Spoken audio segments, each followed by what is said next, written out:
Deixa de ser interessante escutar aqui o PSDB e alguns parlamentares falando de abusos do judiciário, de respeito à Constituição, de crise institucional, de Estado democrático de direito. Só agora os senhores se deram conta do que está acontecendo no país? O senador Aécio Neves é um dos responsáveis por essa crise. Não aceitou o resultado da eleição. 4 dias depois pediu recontagem de votos. Fez aliança com Eduardo Cunha e Temer. Paralisaram esse país. Os senhores falarem em respeito à Constituição. Os senhores rasgaram essa Constituição quando aprovaram o impeachment sem crime de responsabilidade. Os senhores rasgaram essa Constituição. Tem um cientista político chamado Juan Lins, que diz que a democracia é atingida sempre quando a oposição não tem lealdade à Constituição. Foi o que aconteceu aqui no Brasil. Eu cito Joaquim Barbosa. Ele diz que toda essa desorganização institucional começou com o impeachment da presidenta Dilma. Olha o que fala aqui Joaquim Barbosa. A sociedade brasileira ainda não acordou para a fragilidade institucional que se criou quando se mexeu num pilar fundamental do nosso sistema de governo, que é a presidência. Uma das consequências mais graves de todo esse processo foi o seu enfraquecimento. Aquelas lideranças da sociedade que apoiaram com vigor, muitas vezes com ódio, um ato grave como é o impeachment, não tinham clareza da desestabilização estrutural que ele provoca. É interessante, o Poder Judiciário, todos sabem, teve um papel grande nesse golpe. E eu fico vendo aqui a fala de alguns senadores do PSDB. O que falaram naquele momento quando tinha vazamentos ilegais contra o PT, aplaudiam aqui da tribuna. Eu me lembro do dia que houve a condução coercitiva contra o presidente Lula. Todo mundo aqui sabe que ele é ilegal. Para ter condução coercitiva, a pessoa tem que ser intimada 2 vezes. Mas o PSDB subia aqui, fazendo discursos. Tem mais. Eu me lembro do dia que houve uma divulgação de uma conversa, de uma gravação ilegal do presidente Lula com a presidente Dilma Rousseff. Ali era tudo aplauso porque valia. Era para tirar Dilma. Era o impeachment. Vivi todo esse processo aqui. Eu lembro quando o Supremo Tribunal Federal impediu que o presidente Lula assumisse o cargo de ministro da Casa Civil, quando ele nem réu era. E quando os senhores sabiam que tem uma lei da ficha limpa do serviço público, você tem que ter condenação em segunda instância. Mas agora mudaram o discurso. Há muito tempo, nós temos subido à tribuna para falar dos abusos do Poder Judiciário, do uso abusivo de prisões preventivas para forçar delações, do desrespeito ao princípio do juiz natural. Quantas vezes citei Rui Barbosa, que diz o seguinte: a pior ditadura é a ditadura do judiciário, porque contra ela você não tem a quem recorrer. Os senhores estão vendo o agigantamento do judiciário, o caso do reitor Luiz Carlos Cancellier, que foi vítima de um sistema de abuso feito pelo judiciário. Dona Marisa também.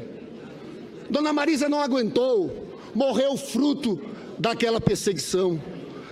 Estamos vendo o judiciário, por exemplo, proibindo peças de teatro em Jundiaí.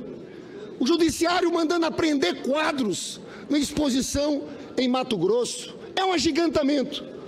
Temos visto e aqui sempre defendemos a tese da presunção da inocência, do devido processo legal. Com todo respeito, parece que só agora o senador Aécio Neves descobriu o que é presunção de inocência, devido processo legal. Porque ele perdeu as eleições e veio aqui nessa tribuna chamar o PT de organização criminosa. E no momento que houve uma sentença contra o tesoureiro do PT, João Vacari, subiu o senador Aécio Neves nessa tribuna, dizendo o seguinte: Senhor presidente, eu peço mais tempo, que o senador Renan falou 10 minutos, o senador Paula também. Eu já vou encaminhando para o final. Você só não precisa comparar claro. o tempo que a mesa vai dar para aqui. Porque essa buzina, isso acaba... Peço o tempo que a mesa cederá a Vossa Excelência. Eu agradeço, Vossa Excelência. Mas não faça comparação, por gentileza. Eu agradeço a Vossa Excelência. Eu vejo aqui, quero trazer para os senhores, porque agora o senador Aécio descobriu presunção de inocência. O tesoureiro Vaccari, veja o que ele diz aqui. Vejo no senhor João Vaccari apenas um elemento, uma peça de uma enorme engrenagem que se construiu e se institucionalizou no Brasil ao longo desses últimos anos.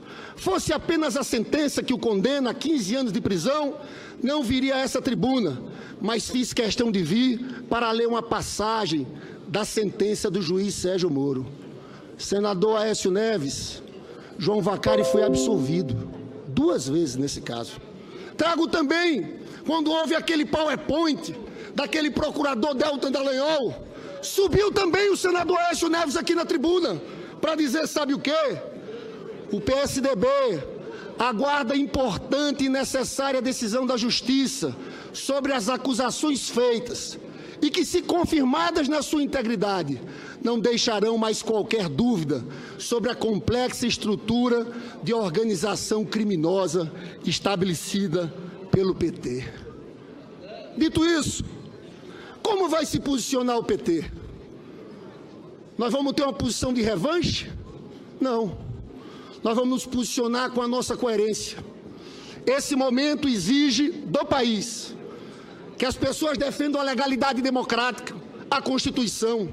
E nós estamos sendo coerentes desde o começo nesse processo. Tivemos a coragem, inclusive, de dizer, em alto e bom som, que não havia base constitucional,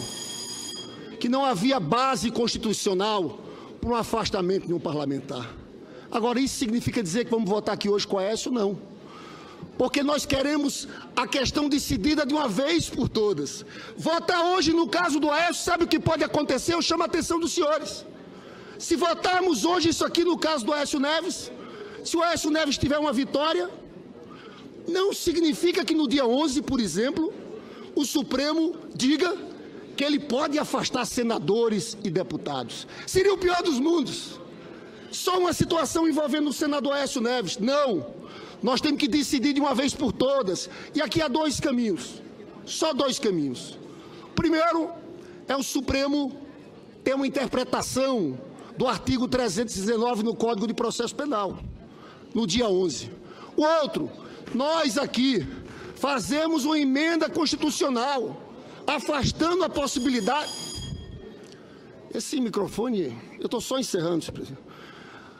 Nós aqui apresentamos uma emenda constitucional, afastando a utilização do artigo 309 para parlamentares. O que nós não podemos é decidir agora especificamente em cima do assunto Aécio Neves, é um equívoco. Por isso, nós pedimos ao presidente dessa casa que a gente adie essa discussão, espere a votação do dia 11 do Supremo Tribunal Federal. E digo aqui aos senhores também, sinceramente, foi uma vergonha o Conselho de Ética ter arquivado investigação contra Aécio. Ninguém está falando em condenação. Era uma simples abertura de investigação. É um escândalo. Os senhores quiseram colocar as 5 mulheres que ocuparam essa mesa aqui da Câmara. Senhor presidente, sabe quem responde ao Conselho de Ética? Eu. Porque no dia do julgamento das mulheres, eu fui lá e disse que aquela comissão de ética... Que bagunçou. ...não tinha autoridade para colocar elas em processo, porque tinha arquivado o caso do Aécio Neves. Para nós, e eu encerro, esse caso do Aécio é um caso gravíssimo.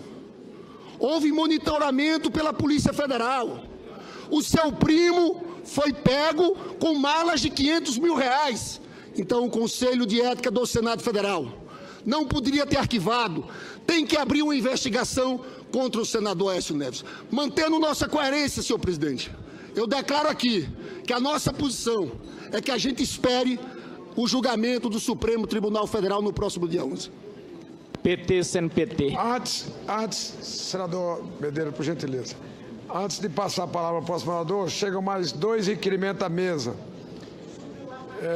Nos termos do inciso 3 do artigo 279 do Regimento Interno do Senado Federal, Requeiro o adiamento para 17/10 de 2017 da discussão